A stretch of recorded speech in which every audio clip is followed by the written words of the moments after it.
Yo, welcome to Trippy Commentaries and our NFL Week 10 primetime matchup preview. I'm RJ, joined up via satellite live from Virginia with Kyle. What's up, K-Mac? Yo, what's going on, RJ? We have two pretty epic matches here, which is pretty sweet. Normally Monday night tends to be not the best matchup. I don't know why they don't plan the better rivalries on Monday night.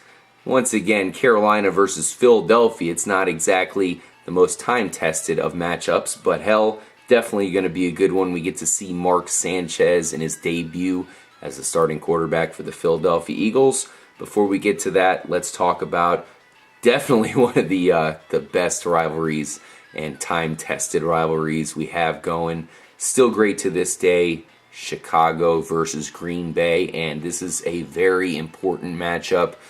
I would be willing to say this is a must-win for Chicago, considering it's in Green Bay. Not looking good for the Bears. Kyle, what are you looking at for this matchup? Oh, I mean, it's kind of crazy, this week that both these teams are coming off bye weeks. So, both these teams have plenty of time to prepare for this game. Looking back at the first time these two teams met up this year, Green Bay put an ass whooping on the Bears, 38-17. I'm kind of thinking the same thing's probably going to happen again this week. Green Bay, obviously, before the bye, coming off a tough loss there to the Saints, they're 44-23. So I think they are probably feeling a little more pressure right now than Chicago to really need to bounce back if they want to be that premier team in the NFC. And I think this is a good week for them to do it at Lambeau Field. They're right now they are favored by 7.5. I am picking them to cover that spread. And I'm not totally sold on Chicago's defense right now. I think Green Bay is going to have a pretty easy time moving the ball. And we always know that Cutler is probably going to come through with that costly interception late in the game to Green Bay and probably lose the game for them. Yeah, I got to go Green Bay here. If it was in Chicago, I would go with the Bears because it's the primetime matchup. But instead, it's like they're being fed to the wolves here. This is a perfect matchup for Green Bay. Their wide receivers are going to have a pretty nice day. I think Eddie Lacy's going to have an easy time running the ball. And the Green Bay defense is kind of turning into one of the more underrated defenses in the league. So I think they should be able to stop the Bears enough to get the victory. I do think it's going to be close. And like Kyle said, I think we're probably going to have a costly interception by Cutler to decide much of this game. I'm going to go with Green Bay all the way. Kyle, the Bears are getting a 7.5 point edge here. What do you think as far as the line? Yeah, I think they'll cover. Now, one interesting thing to look at here is if Chicago is smart, obviously they have one of the better running backs in the league in Matt Forte. If Chicago can get the ball early and really control the clock and use Matt Forte, Green Bay's run defense has really been terrible this year. I believe they're actually last in the league this year right now. They've given up the most rushing yards. So if Chicago can come out and really establish that run game, control the clock, build off of that run game, they might have a chance. But I don't see them doing that. They just always seem to want to throw the ball more than they run it, which doesn't make sense to me because they've been pretty successful this year in running the ball. Forte's had a pretty good season. And like you said, with Eddie Lacy, is probably going to be able to run all over Chicago's defense. Green Bay's receivers are probably going to have a field day. I expect Jordy Nelson to probably have a big game this week. And, 7.5 points. Like I said, last time they met in Chicago, Green Bay won 38-17. So I can see a lot of that same stuff happening this week. Yeah, Matt Forte is definitely one of the best running backs in the league. Certainly gives them a chance to win. But if they get down, definitely going to make it harder for them to run. It plays right into the Packers' hands. Looks like we're both going with Green Bay. Mike also picked Green Bay, so it really would be a stunner if the Bears can pull this off on national TV. Carolina, led by Luke Kuechly, and the defense, which just isn't as good as they were last year, unfortunately. They've really fallen off. Perhaps it's because they don't have Greg Hardy. Can they stop Philadelphia here, Kyle? Mark Sanchez is back. Is there going to be a butt fumble?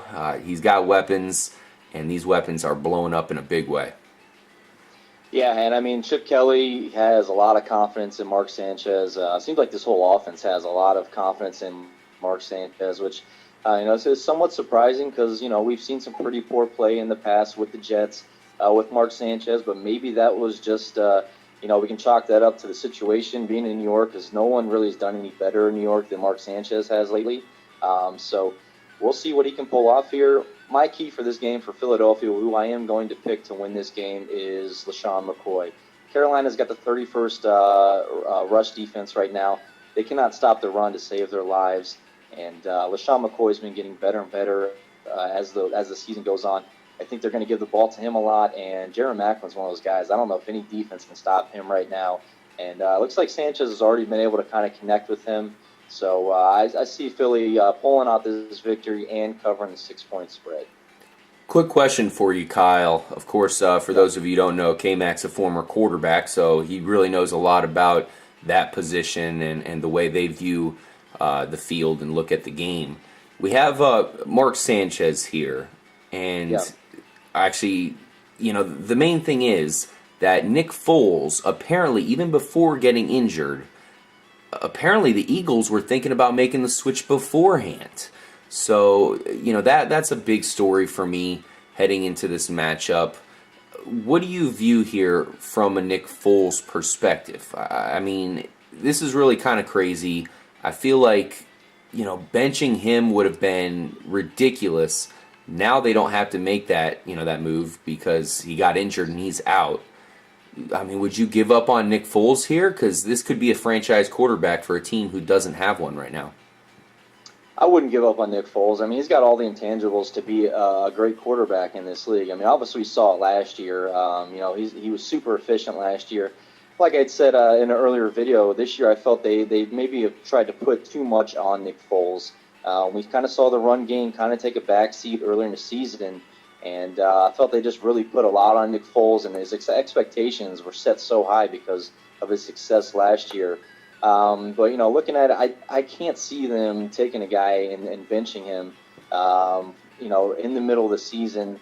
When your team has had some success this year, it's not like Philly, is stinking it up to the point where you got to bench, Nick Foles out of nowhere. Mark Sanchez, from everything I've heard so far, this team has a lot of confidence in him, which is, it's kind of good to hear. I've always kind of felt bad for Mark Sanchez. I always felt, he had the butt fumble play, which obviously gets, repeated over and over again as a not top 10 play or as, a not top 100 play. It's probably in the top 10 of all time in the worst NFL plays. Yeah, it's pretty hilarious. I feel like he kind of had a bad situation, and I don't think any quarterback could really succeed in New York. I feel they have all kinds of issues there. As we're seeing, we're seeing it this year. Geno Smith has not been able to be successful. Mike Vick has no chance of being successful. So I'd like to see Mark Sanchez come in here and actually play good, kind of resurrect his career. And, if it's not with the Eagles, maybe, if he plays well enough until Nick Foles comes back, maybe gives him another job somewhere else because there's a lot of teams out there that still need quarterbacks. Oh, man, there's a ton of teams that need quarterbacks. He's probably not going to be back. If they're saying this stuff now, then what the hell are they going to do? If Mark Sanchez plays good enough, he might win himself a starting gig in the NFL. This is really his first game. It could go both ways. A lot of us are expecting the Eagles to win.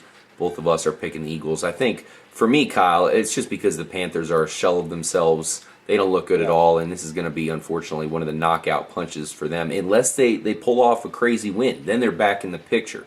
But I think they're going to lose. Is it going to be because of Mark Sanchez? We'll find out. I think it's mainly going to be due to their running game. I think that LaShawn McCoy and Darren Sproles hopefully is going to get it going. And we know Chris Polk kind of stood up last week and made a name for himself. Look for that to continue this week against the Panthers. Their run defense is just not looking good at all. If perhaps they get a win and get Greg Hardy back, I could see them making a run. But unfortunately for them, I picked the Eagles. They definitely are one of the better teams in the NFL. But it's funny how they're run by Mark Sanchez. How will he do? We will find out. Kyle, what's your final prediction as far as Mark Sanchez goes? Do you think he's going to have any picks? And do you think he'll have a good game?